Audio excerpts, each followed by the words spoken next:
High school can really and truly be some of the hardest years of a young person's life. Within those walls, teenagers are trying to find out who they are, who they want to be, and really where they fit into the world around them. Usually, that includes making a tight-knit group of friends, and those people generally become your ride-or-die partners, if not for the rest of your life, at least for those high school years.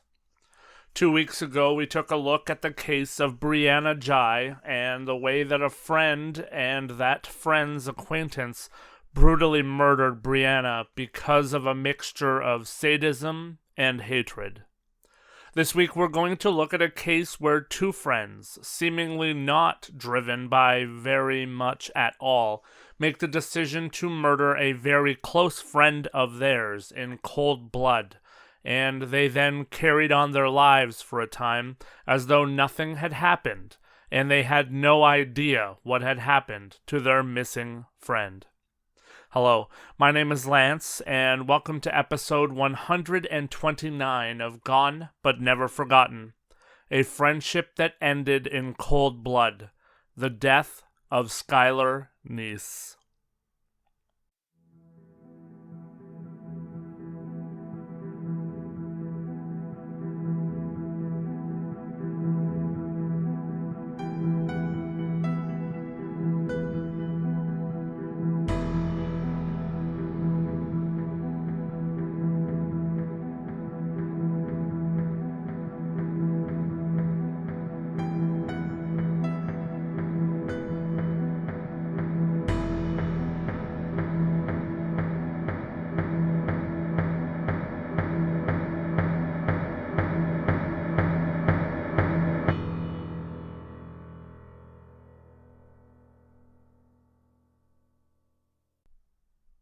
Two weeks ago, I covered the case of Brianna Jai and talked about the fact that her life was taken by two people, a very close friend and one other boy.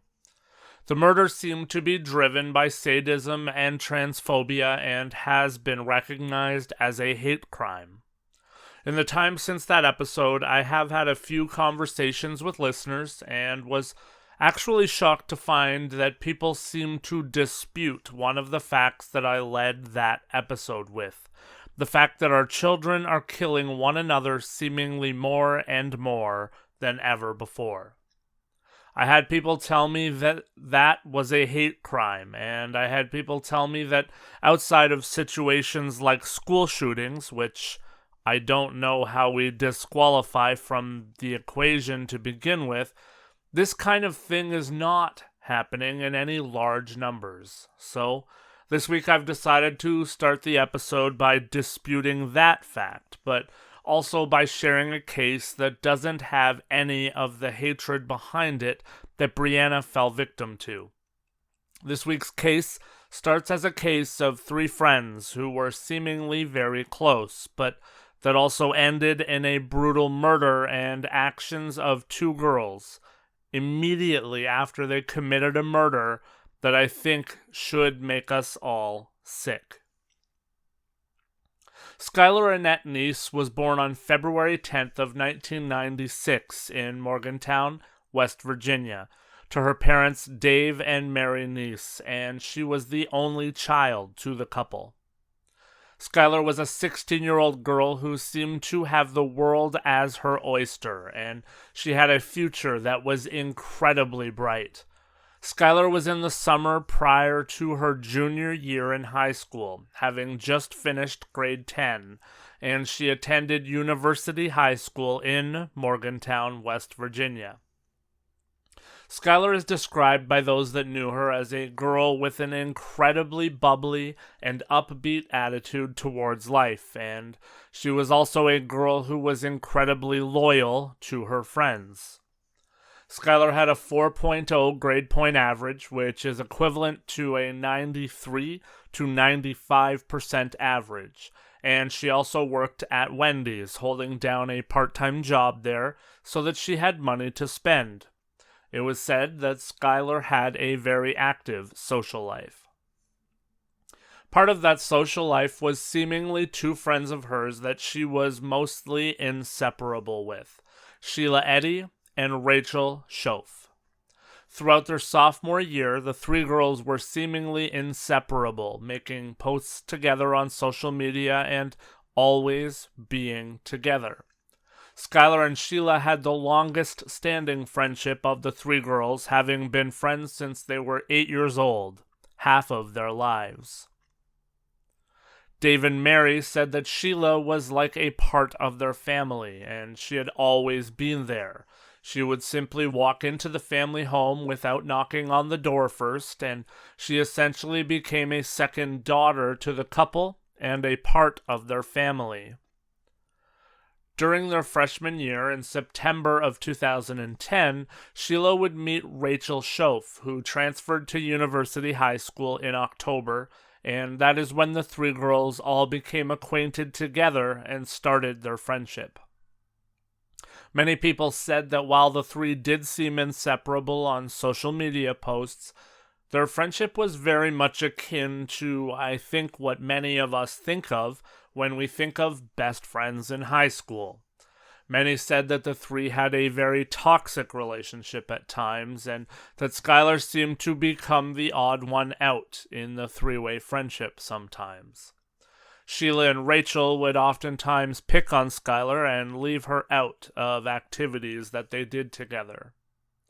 The three, though, did remain close friends even through all of that strife. I think that most of us have had friendships like that in our teenage years, and sometimes even in our adult lives, where we recognize that perhaps the friendship is not everything that we had in the past or everything that we have always wanted, but it is easier to keep the friends that we have than it is to try and change pace and make new friends. The fact that Skylar and Shelia had been friends for so long likely also played a part in that. We will touch more on this later on, but part of the reason why Skylar may have found herself on the outside looking in more often than not as well could have been because there was a relationship forming between Shelia and Rachel that went beyond friendship. Other students in school said in hindsight, of course, that they had overheard Shelia and Rachel talking on more than a few occasions about ways to dispose of and hide a body, and they had been overheard a few times as well talking about the fact that they should kill Skylar. We've talked about this many times in the past on this podcast. Things like this are icky. Talking about murder is not something that is normal, and it's not something that people really should take lightly. Sadly, this is another case where there is a small chance that things could have turned out differently if people had reported these types of comments and conversations, but they didn't. People believed that Shelia and Rachel were kidding. In June of 2012, Shelia and Skylar went on a week-long trip, just the two of them, to Myrtle Beach, and it has been since reported that while on that trip, the two were at odds and arguing with each other a lot. It was on the way home from that trip, reportedly, that Shelia told Rachel again that Skylar needed to die. On July 5th of 2012, Skylar came home from her shift at Wendy's to her family's apartment in West Virginia, and she said goodnight and kissed her parents goodnight, seemingly on the way to bed. However, not long after that, surveillance footage outside of the apartment building would later show that Skylar had left through her bedroom window at approximately 12:30 a.m. on July 6th, and she had gotten into a 4-door sedan. The following day was when Dave realized that something was wrong. He discovered that Skylar's bedroom door was shut and locked, and when he gained access to the room, he discovered that the window had been left open. Skylar's phone charger was still in the room, and a bench that she used to get in and out of her bedroom had been removed from her closet. The screen from her window was inside of her closet. Dave quickly realized that this was strange. He assumed, of course, that meant that Skylar had snuck out of her room at night, but he also assumed, based on what he saw, that Skylar intended to also come home. When Dave and Mary received a phone call that Skylar had missed her shift at Wendy's, something that she had never done in the past, they realized that something was very wrong, and it was at that point that they called police and reported Skylar as missing. Police initially viewed the case as that of a runaway, which was further cemented, of course, when the surveillance footage was found. The initial reaction of the police was that they believed that Skylar had escaped to see a boy or attend a party, and that she would likely turn back up rather quickly. I can't be the only person that gets tired of hearing those same old lines and this same old story. It breaks my heart every single time when I read that, and read that that is how the police handled the situation at first. As we all know, time is of the essence when someone disappears. Furthermore, an Amber Alert was also not put out because at the time there were very significant things that needed to be met for an Amber Alert. At the time, for an Amber Alert to be issued, a child needed to be believed to have been abducted. The child needed to be under the age of 18. The child needed to be believed to be in danger of death or serious injury, and there needed to be sufficient evidence to prove that an Amber Alert would be helpful. In the case of Skylar, seeing as there was evidence that she had left willingly, it was deemed that an Amber Alert would not be useful within this case. It was later deemed that the vehicle that Skylar had gotten into belonged to Shelia, and so she was interviewed. Shelia said that she had indeed been with Rachel, and that the two of them had picked up Skylar. But she said that they had then dropped Skylar off approximately 1 hour later, but they were not caught on camera because Skylar didn't want anyone to see or hear the car pulling up again near her home. So, instead, Shelia said that they had dropped Skylar off down the street from her house. There was, of course, no surveillance footage that showed Skylar returning to her home. Dave and Mary, of course, were beside themselves and feeling as though there was little to no help to be had. Immediately they knew that this was out of character for Skylar, and so they started to do their own canvassing and started to put up flyers and look around the neighborhood for signs of Skylar. This started in earnest on July 7th of 2012, the day after Skylar had left her family home. Two of the people who had come to help the family immediately were Skylar's close friend, Shelia, and Sheila's mom. Mary even remembers sitting on Skylar's bed with Shelia, and the two of them crying, and wondering where Skylar would have gone and when she would come back. This certainly is about to become incredibly haunting. With no sign of Skylar, the FBI and the West Virginia State Police did join the search way later on September 10th of 2012, and they started to interview people at school and people that knew Skylar and her friends. As a part of the investigation, it was discovered that there were rumors spreading around that Shelia and Rachel had something to do with Skylar's disappearance. There were also rumors, though, that Skylar had gone to a party and overdosed on heroin and she had died. The rumor stated that people at the party had gotten scared when Skylar passed away, and so they took her body and disposed of it. As we all know, people do talk, and rumors obviously spread. One investigator, though, from the Star City Police, Jessica Colbank, noticed things when she spoke with and others spoke with Rachel and Shelia. She noticed that both girls quite literally told the exact same story as one another, which isn't something that is normal or usually seen unless a story is rehearsed.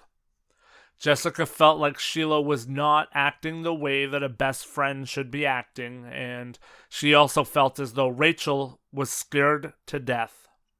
There was not, though, enough evidence to make any arrests, and so the investigation carried on.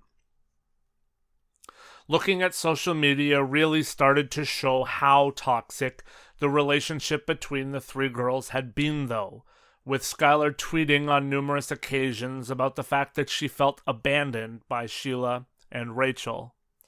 There were many cryptic social media posts from all three girls that, when looked at under the microscope of an investigation, started to open the minds of those looking at the three girls and starting to make many wonder if there was truly more going on between Skylar, Shelia, and Rachel than what met the eye.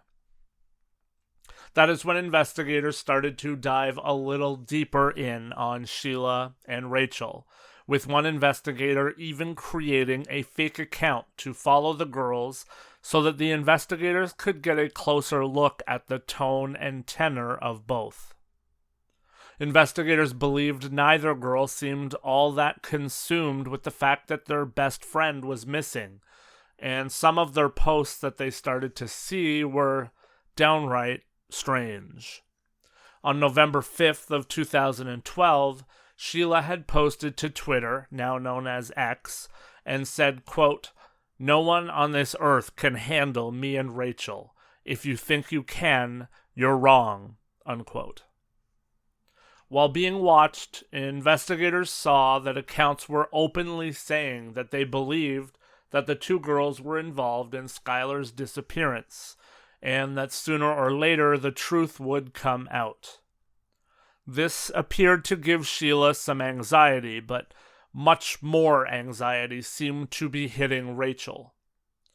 The two girls were brought in repeatedly for interviews in an attempt to turn up the temperature on them both, and over time it seemed that Shelia and Rachel shut out most of the rest of the world and started to solely rely on one another. Investigators still, though, did not have enough evidence to press any charges. And then investigators did finally get their break in the case. On December 28th of 2012, Rachel's mom made a 911 call, and she was incredibly frantic. She was asking for help. She said that she had an issue with her 16-year-old daughter, and she said that her daughter was incredibly out of control. She said that Rachel was hitting herself and her husband, and she said that Rachel was screaming. And she said that Rachel had been running through the neighborhood and saying that she wanted to die. On that 911 call, Rachel can also be heard in the background screaming no and give me the phone to her mom. Ultimately, 2 officers would attend the home, and after surveying the situation, they strongly suggested to Rachel's mom that they should admit Rachel to a hospital so that she could be evaluated. And that was exactly what they did. It was determined that Rachel had had a nervous breakdown. When Rachel left the hospital and returned home, it would be her mom who would call the family attorney, and a meeting was set up between Rachel, the police, and the attorney. When Rachel arrived, she told her parents to wait outside, and she relayed the entire story. Rachel said that she and Shelia had long planned to kill Skylar. She said that it was something that they had talked about for months. When asked for a reason, all that Rachel said was that she and Shelia didn't want to be friends with Skylar anymore. Rachel said that on the night of the murder, she had taken a shovel from her father's home, and Shelia had taken 2 knives from her mother's kitchen. They also had packed cleaning supplies and another pair of clothes for each of them so that they could clean up after they killed Skylar. Rachel said that Skylar believed that the 3 of them were going to drive to Brave, a town just on the other side of the Pennsylvania state line, to get high. The three of them had been to the place that they planned to go in the past. Once they arrived at that place that they planned alongside a forest, Shelia had pretended that she couldn't find her lighter. Skylar got up to go to the car to retrieve her own lighter when Rachel had said, "On 3," and after counting to 3, the two girls started to stab Skylar. Rachel would say that Skylar had escaped once, but the girls then stabbed her in the knee to prevent her from running anymore. Rachel said that with one of Skylar's dying breaths, she had asked them why. Again, when authorities asked that same question, Rachel said they didn't like Skylar. After they had killed Skylar, Shelia and Rachel attempted to dig a grave, but when they found that the ground was too rocky to permit that, they had dragged Skylar's body towards the forest and buried it underneath brush, sticks, and rocks. Rachel and Shelia had then gone to a nearby creek and cleaned themselves up. The two girls had spent nearly 3 hours at the scene after taking Skylar's life. On January 16th of 2013, over 6 months after Skylar's body was left there, Rachel would lead police to the spot, and Skylar's body was uncovered. Skylar's body by that time was nearly unidentifiable, and it was found in a very shallow grave. The following day, as I mentioned earlier, Shelia had helped to look for Skylar and cried with Skylar's mom over the fact that her friend was missing, and Rachel had left for a 2-week stint at a Catholic summer camp. If that doesn't show you the mindset of these two girls, I really don't know what does. It's very clear that there was very little, if any, remorse from these two young women, and they simply moved on with their lives after dealing with Skylar's friendship once and for all, something that they deemed to be a problem. On March 13th of 2013, U.S. Attorney William J. Ihlenfeld issued a press release that stated that a body that was found just over a nearby state line on January 16th, 2013, had been identified as the body of Skylar Neese. Investigators would then match blood samples that were found in Shelia Eddy's trunk to Skylar's DNA, and she would also be subsequently arrested on May 1st of 2013 in the parking lot of a Cracker Barrel restaurant. Also on May 1st of 2013, Rachel Shoafe would plead guilty to second-degree murder as a part of a plea deal for confessing and for her part in implicating Shelia and leading investigators to Skylar's body. Rachel pled guilty to murder in the second degree by unlawfully, feloniously, willfully, maliciously, and intentionally causing the death of Skylar Neese by stabbing her and causing fatal injuries. As a part of that plea deal, the state of West Virginia recommended a sentence of 20 years in prison. On September 4th of 2013, over a year after the murder took place, West Virginia prosecutors would publicly identify Shelia as the second alleged perpetrator, and they then subsequently announced that Shelia would be tried as an adult. On September 6th, Shelia was indicted by a grand jury on 1 count of kidnapping, 1 count of first-degree murder, and 1 count of conspiracy to commit murder. Shelia initially pled not guilty, and the trial was set for January 28th of 2014. Before the trial, though, Shelia would change her plea to guilty to the first-degree murder charge so that other charges would not be brought against her. Ultimately, Rachel Shoafe would be sentenced on February 26th of 2014, and she was sentenced to 30 years in prison with eligibility for parole after 10 years. Shelia Eddy was sentenced as an adult to a life sentence with mercy. Mercy means that she would be eligible for parole after 15 years. Rachel came up for her first chance at parole just last year, and on May 9th of 2023, her bid for parole was denied. David and Mary were both a part of the proceedings and intend to always attend all proceedings. David has said that he was unable to be there for his daughter in her last moments, so he intends to do everything that he can to ensure that her killers do not again see the light of day. At that parole hearing, Rachel finally gave a little bit more of a look into why she and Sheila took Skylar's life. She said that Sheila and herself were in a relationship, and they both felt that if they were exposed, which they believed Skylar might do, they would face dire consequences. She said that after the details of their relationship became known to Skylar, things got violent and hostile between the three. And she said that her teenage mind was unable to handle the conflict, and they just wanted the conflict to come to an end.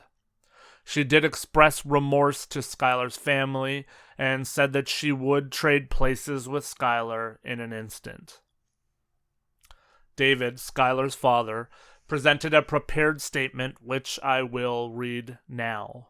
Quote, "Ladies and gentlemen of the West Virginia Parole Board, thank you for the opportunity to tell you why I believe this inmate should not be granted parole.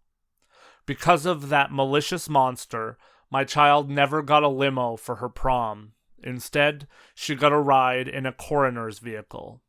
Also, there was no sparkling gown for Skylar, just a body bag. She will never have a certificate of graduation, only a death certificate. This narcissistic, first-degree, cold-blooded killer is not sorry for the brutal murder of my only child. It's my belief that she is proud she murdered my daughter in cold blood. The day after she plunged kitchen knives into my child, this devil was seen on a friend's boat, smiling and posing for photographs. The date of July 6, 2012 was chosen for a specific reason, you see. This beast wanted the killing out of the way before she left for church camp. Just another task to mark off of her list, like standing over my child saying, quote, 'Die, bitch,' unquote, as my baby girl took her last breath, because the evil butcher didn't want to be her friend. I wasn't there to defend my baby girl from this diabolical killer on July 6, 2012, but I'm here today to do everything within my power to make sure that she stays behind bars. This inmate had proven that she is both evil and mentally unstable. No one can fix that kind of madness. I believe if she is paroled, she will kill again. Murder is a game to this inmate. Ladies and gentlemen, that is insanity. This person has proved to be a narcissist and is a dangerous person who has no remorse in the least. This inmate has destroyed so many lives when she murdered Skylar. This inmate is just the rat that narked and got a deal. Yes, she showed us where she murdered Skylar, yet she is also the narcissist liar that put my daughter in that place. This monster is a danger to society. If released, no parent can close their eyes at night without fear that their own child could possibly be the next victim. This vicious murderer sits here today asking for a second chance. I ask you, where is Skylar's second chance? Where was her second chance when this monster counted to 3 and began to slash and stab my only child? I don't want to live in a world without Skylar, but I have to. I want to make sure it's as safe as possible from predators like this one. I ask you to deny parole for this diabolical butcher and allow Skylar's mother and I the knowledge that her killer will not be granted the reality of adulthood that our child was never allowed to experience." Unquote. I think that this is something that gets lost in a lot of true crime stories. Just the absolute emotional hell that family members need to go through in situations like this. Not only did they have to lose their daughter, Dave and Mary also have to live this murder for the rest of their lives. They have to go to parole hearings, they have to be interviewed, they have to face this every single day. And when I read these words from Dave, I wanted to share them because they are so from the heart and they are so raw, and they really do show the pain that they are going through at the loss of Skylar. Both Rachel and Shelia are held in the Lakin Correctional Center. Rachel's projected release date is April of 2028. Shelia is eligible for her first parole hearing in May of 2028. I don't even know what else to say about this case. This is another case, much like with Brianna Ghey, where Skylar's life was obviously taken way too soon. And the last thing that she saw was two of her best friends stabbing her repeatedly and robbing her of the life that she had ahead of her. We had the life of a bright, bubbly, and intelligent young woman stripped from this world, and in return, two more young women are spending years of their lives in prison. And for what? Because they wanted to end a friendship? Because they were afraid that people would find out that they were dating? Listen, I get it. Being a teenager is hard. You have emotions and you have feelings and you have so many things racing through your mind as you try to find your place in the world. Any of us who survive those years, frankly, are blessed. However, the fact that killing someone, especially a friend or family member, crossed the mind of a young person is haunting, incredibly haunting. Everyone that is listening to this podcast needs to know two things, I feel, coming out of a case like this. First and foremost, report people who joke about killing someone. I'm sorry, but that is not normal on any level. People who genuinely, openly speak about murder inherently have something wrong with them. Part of the problem in the world around us is that people believe that murder is somehow an answer to a lot of things. Thankfully, most people don't believe that murder is needed to end a friendship, but I digress. People do genuinely believe in today's world that there are justifications for some murders. The second thing we need to realize is that we have a job as adults to help and aid and teach our younger people how to live. Proverbs chapter 22 verse 6 says, "Direct your children onto the right path, and when they are older, they will not leave it." Each and every person on this planet needs to do their part with our children to try to teach them the right ways to live. We need to stop teaching our children about hatred, and we need to stop teaching our children to hate differences. We need to teach our children about life and about love and about acceptance. We can't help everyone, but we can darn sure try, can't we? Coming out of this case, there is only one good thing. David and Mary fought long and hard for Skylar's Law. Skylar's Law called for a modification to West Virginia's Amber Alert plan, which was talked about earlier. In April of 2013, Skylar's Law was signed into law. Skylar's Law calls for an immediate public announcement when any child is reported missing and in danger, regardless of whether the child is believed to have been kidnapped. This is how I believe it should be everywhere. Our children really and truly are the most important commodity that we have in this world. They are the future, and we need to preserve it.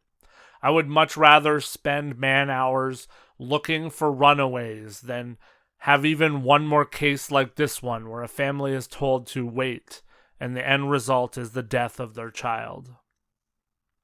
We can certainly do better. Thank you to each and every one of you that is listening to this podcast. Please help to spread the word by sharing, commenting, and liking posts on social media.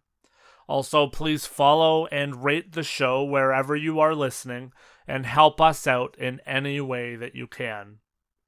One of the best ways that you can help the world around you be even a little bit better is by instilling the right morals and love into the lives of your children and the children around you. Be a good example, be a good role model, and do your part to ensure that the younger generation grows up.